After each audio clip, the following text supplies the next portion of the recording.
quick little exercise. Don't do the actual math yet, but I want you to just guess what is your net worth, personal and business combined right now.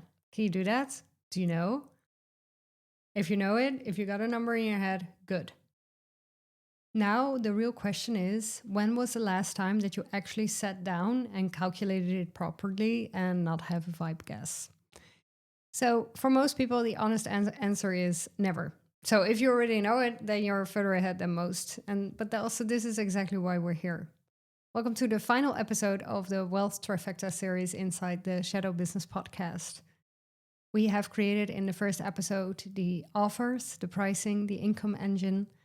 We faced it, the shadows, the family story, the identity work, and now we're going to compound. This is the third leg of the triangle. And this is where it all turns into something real, growing wealth. And you want to do this. You want to do this because the whole idea of growing wealth and not leaving it on your savings account or investing everything in your business is,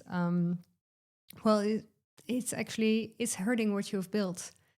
And if you've also followed me on Instagram, you know that the sooner you start with investing, the better it is.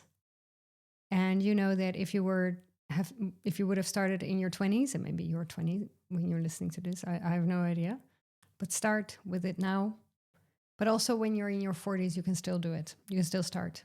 I actually had, when I was on my wealth journey, I had a lot of people who said, wealth advisors who said that I was having a very long investment horizon. That's what they said. And I was thinking, no, I'm far too late. And I was 38 when I started doing this. And they said, no, you're good. Don't worry. Most people don't start doing this when they're 50 or 60. So, no pressure. All right. So where you are feeling the gaps is that, where are the gaps? Is that you have never actually calculated your net worth. And this could be also not so much because it's hard, because it's really just having, just calculating the number, adding the numbers that you have. But maybe your assets are scattered and maybe they're across 5 different places. This is the case for me, which is kind of annoying, but it's totally fine. I do this work every quarter that I look at my net worth, how it's going and everything. And maybe you've also never put them in one view.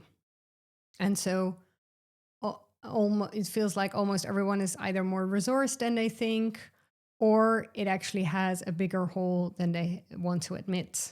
So I have so many conversations with friends about wealth, and sometimes it can be really a harsh truth that, and this is also what I want to do, right? In my work, is that sometimes people have not started building wealth. They, for instance, have a great savings account, but they're not investing. And then I'm speaking about, for instance, a return that I had for the past year. And then they're saying, how is it possible? Yeah, because I invested the money. And then we never had a conversation about it. And I think it's gut-wrenching, but then of course we have a conversation about it. But you only find out by doing the math. That's where it starts. And then the second step in this is that you maybe you know the number when you've calculated the net worth, but you don't know the life. So it's easy to say, I want to have 2 million. But it's actually much harder to say that what actually builds you in life, not net worth, but what you actually do with your days, that is the reason why you're building wealth. It's not just, I just want to have this number. No, that's not good enough a reason. And so without knowing exactly what your life is going to look like when you have wealth, it will stay a very abstract number. And abstract goals do not get funded consistently. That's the thing. You're just not going to be motivated. You're a human being, sometimes, unfortunately, because, you wish you were an automatic pistol. But so, for instance, for me personally, is that I know I am set for life. So I have my pension, everything is arranged. and I have calculated that I can live my life fully until I'm 95 years old. So lo and behold, when I turn 96, right? And this is because I don't have children, and this is where I'm looking at at healthcare costs as well, high healthcare costs, because I know I'm not going to be taken in by anyone. Which, of course, yeah. I also think, why should children do that? I don't think that's the role of children at all. We're in a new society, people. 100 years ago, this was normal. Right now, we really don't have to do this anymore. Anyway, this is a personal choice for everyone, but still, so I won't have, I don't have children, so I don't even have to think about it. And I know I'm set for life. If I make around the same amount of money that I'm doing every year now, and also if I don't want to upgrade my lifestyle, which obviously isn't true, because I would like to upgrade some things in my life. There are some things that I would like to do that my husband would like to do. So we're looking at that as well. So we have created a plan which has multiple parts, right? So it's the life I have right now, perfect, covered, but then the life that is maybe even more interesting. Yeah, okay, I need to do some work on that. And that's why I'm motivated to build more wealth. Okay. So the third part where the gap is that you have not thought about legacy at all. What do you want to leave behind? To the world, to your kids, to causes that matter to you? I think not many people think about this. And starting at the end is often the fastest way to figure out what actually matters to you in the middle also. That's also the nice part about this. Money conversations are hardly ever about money. They're always about life. Because life is money. Money is life. And how much? So I think it's a good question to ask yourself, how much money do you want to leave behind? And I'm still contemplating this. Do I actually want to leave money behind? Actually, I don't really. Where is it going to? What should I? I'm not there. Do I want people to honor me after I'm dead? I'm not very interested in that. Do I want to set up a foundation? Maybe. Yeah, maybe. I'm not sure, but it's also a lot of work. And often with many foundations, also a lot of money goes to your organization and everything. And I'm thinking, yeah, is this really adding beneficial to the world? And all those questions. I think it's very interesting. And also thinking about philanthropy and the power that philanthropists have beyond the democracy, right? So also, I'm also thinking about this a lot, actually. But I don't know yet. So this is my little gap.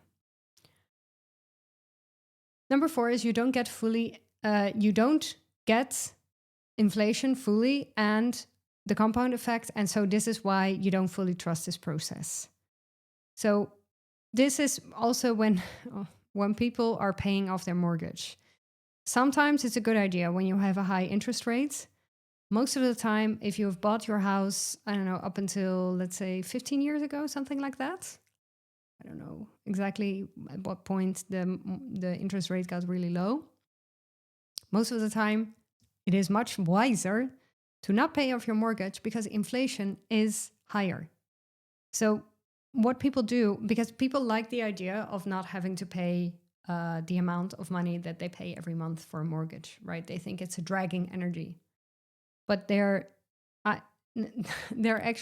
is actually costing them hundreds of thousands of euros of interest that could have been covered in inflation, or could have been covered in, yes, you have inflation, but also, so, okay, let me explain this in numbers.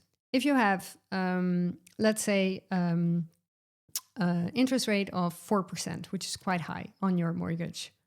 Let's say it's 4%. And inflation every year is 3.5%, something like that. I think it's a little bit less this year, but inflation is 3%. And you know that with it's possible, and there's always risks involved. So this is not an advice. Obviously, you have to use your own brain for this. But if you know that the interest, the compounding of your wealth. So if you're investing some money, Doesn't matter how much it is, but the kickback, the interest is going to be 5 to 10%. Then it is much wiser to actually invest the money, having that inflation, and use the investments, the compounding of the, or not the compounding, but the dividends of the investments to pay off your mortgage. Because it's less, or it's more, you gain more. And of course there's risks involved. You can all have all these constructions to have to kind of cover this. But think about this. It might seem, this is really penny wise, pound foolish, is that when people pay off their mortgage, oftentimes it's not the right case. But it is when your interest rate is high. So this is because people don't understand inflation or when cash is sitting still. So I know people who have 200,000 euros on their bank accounts, and they're not doing anything with it. And there are very safe ways to invest your money, which I'm doing, for instance. And it's just sitting there. And so every year that it's sitting there, it's eating up 3.5%. 3.5%. So I don't know, in 10 years, it's going to be worth 140,000. So they just, I don't know the exact calculation, but something like that. So they threw away 60,000 euros. Why would you do that? So, and then another effect that you have to understand is the compound effect. So for instance, this is a very simple calculation, right? But just for the sake of conversation. For instance, you're having 100,000 euros. You invest 100,000 euros. The interest is 10%, and then which is quite high, right? So I don't count on it, but just for the sake of conversation, it can also be 5%. Fine. Then you will have 110,000 euros, right? 10% of 100,000 is 110. Then you have then you will invest your 110,000. If there's another 10% to that, you will add 11,000 to the 110,000 because you add another 1,000 because it's 10% and it accumulates, right? It becomes bigger.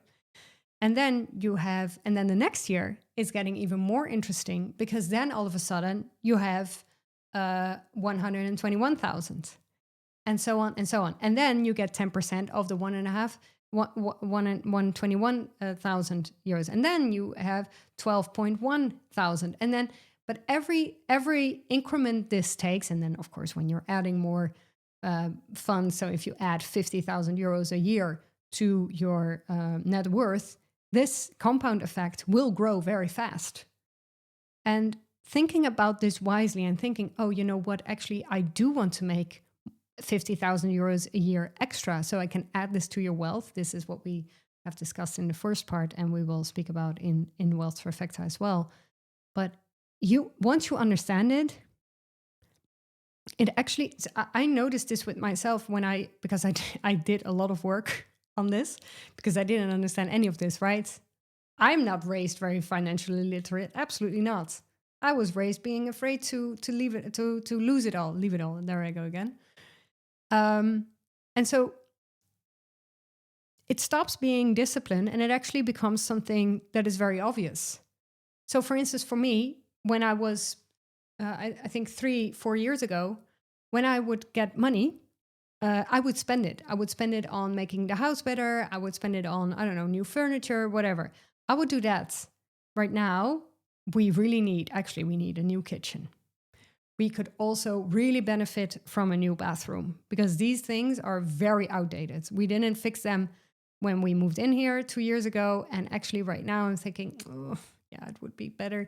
Maybe it's also better if we sell the house, to have an updated bathroom and kitchen. But do I really want to spend my money on that? No. The answer is no, because if I would have done it. And I have the money. We have the money, but I don't want to do it. And so it's interesting to notice what's happening, how my brain has changed. My brain has really changed. Okay, another mistake. Everything is in one basket or nothing is in any basket. So if you have a high yield savings account, which is mainly interesting for American people because it doesn't really exist anywhere else, stocks, an ETF, crypto, real estate, art, metals, bonds. Most people have a strong opinion on one of these or about one of these, sorry, and they never really seriously looked at the others. And it's not about every asset and understanding it and having it, but it's about knowing exactly what each one is for and really inform yourself, which I'm doing inside the Wealth Trifecta, why it works for you and why it doesn't. So for instance, I do have part of my net worth is in real estate, but I don't want to broaden my scope. I'm just not interested in having that. But obviously I'm going to speak about it, but in the program, but it's just not for me. And this is very much feels like a lifestyle choice. I just don't want another pile of bricks somewhere, if whether it's in the Netherlands or in Spain or Italy or wherever. I just don't want to have two places. I just want one, my house. That's it. Very simple. Mistake number 6 is you haven't had the hard conversations. We spoke about this last week, is with a partner about wealth, especially if there's kids involved. You really need to have this conversation. Also have a will. And this doesn't have to start at a notary, but also just write it down. You know, what do you want your money to go to? And this is a decision too.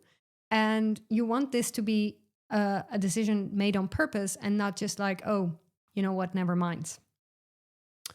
This is also about investing from your company versus privately. What do you want? And what does your partner want? Do you both have a business? Do you have a shared business? All these things, you have to have these conversations. And it depends entirely on rules that you live under and probably have not checked. So you want to fully understand what it is that you want. And then mistake number 7 is you don't know the difference between frugal and worth. And I just spoke about this with the kitchen and the bathroom. Paying off debts, reinvesting in the business, knowing when cheap is costing you more. This is where creation and compounding start talking to each other again. And we want to make, this is why it's a trifecta in my method. It communicates together. So here was the pattern across all the 3 episodes. If you've been with me from the start, we started with creation. And creation without facing your wealth burns out. Facing it without compounding your wealth stays theoretical. Many people are here. And compounding without creation has nothing to compound. It's a trifecta because all 3 legs have to hold weight at the same time or the whole thing will just tip right over. And so this final pillar of the wealth trifecta walks you through your full net worth calculation, your investment map across every asset class, your legacy and estate conversation, and a realistic wealth plan broken into the actual dreams you're building towards. And it's not just going to be the number, it's actually going to be a lifestyle conversation. So if any of these 3 episodes made you go quiet for a second where you thought, oh yes, this is something I want to work on, then you know there is a gap. And this is exactly what the Wealth Trifecta program is for. You can find the link below. I would love to have you inside, and I'm wishing you a happy day. Thank you for listening to the Shadow Business Podcast. Next week is going to be a completely new episode. I'm so happy you're here. See you next week.